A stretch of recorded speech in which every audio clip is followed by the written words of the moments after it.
श्री राम दोस्तों, राधे राधे। आज आपको मैं फिर से रामचरितमानस के कुछ दोहे आपको हिंदी के साथ अनुवाद करके बताऊंगी।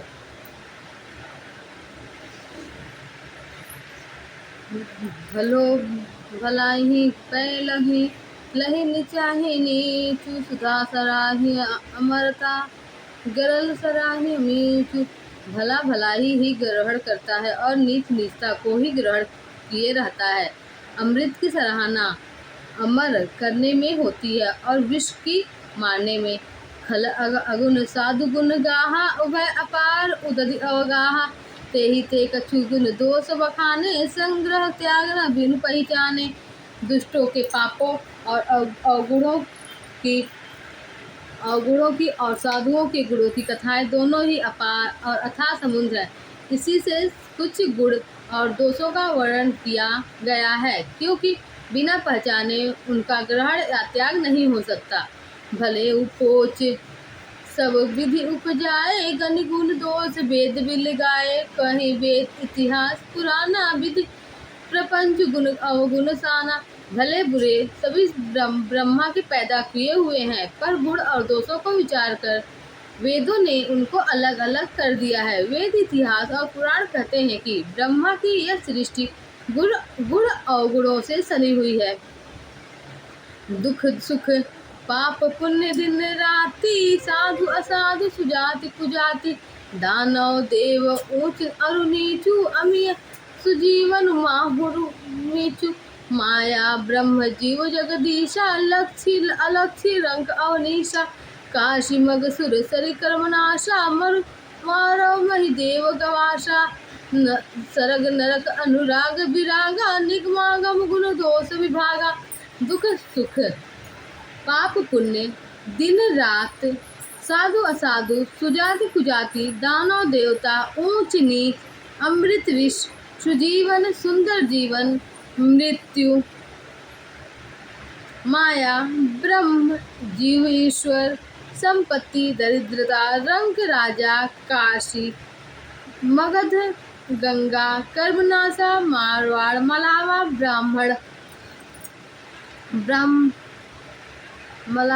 ब्राह्मण कसाई स्वर्ग ब्राह्मण कसाई स्वर्ग नरक अनुराग वैराग्य, ये सभी पदार्थ ब्रह्मा की ही सृष्टि में हैं।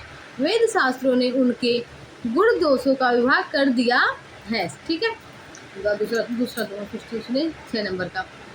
जड़ चेतन गुण दोष में बालकांड का है। जड़ चेतन गुण दोष में विश्व कीन करतार। संत हंस गुण गहोई पे परिहरि बारी विकार।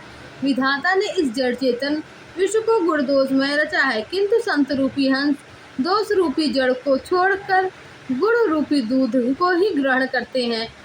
अस विवेक जब देई विधाता तब तजि दोष गुण ही मनुराता। काल स्वभाव कर्म बरियाई भले प्रकृति बस चुकई भलाई।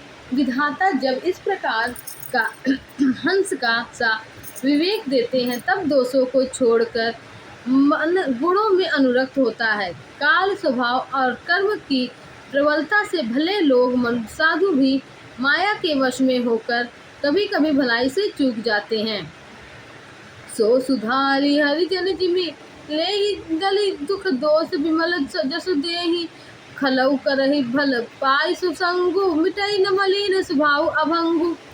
भगवान के भक्त जैसे ऊंच चूक को सुधार लेते हैं और दुख दोषों को मिटाकर निर्मल यश देते हैं, वैसे ही दुष्ट भी कभी कभी उत्तम संग पाकर भलाई करते हैं, परंतु उनका कभी भंग न होने वाला मलिन स्वभाव नहीं मिटता।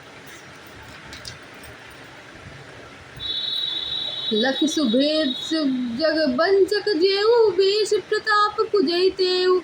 उघरहि अंत न होई निबाहु काल नेमि जिम रावण राहु। जो वेशधारी ठग है, उन्हें भी अच्छा साधु का सा वेश बनाए देखकर वेश के प्रताप से जगत पूछता है, परंतु एक न एक दिन वे चौड़े आ ही जाते हैं। अंत तक उनका कपट नहीं निभता। जैसे काल नेमी रावण को राहु का हाल हुआ, जैसे काल नेमी रावण और राहु का हाल हुआ।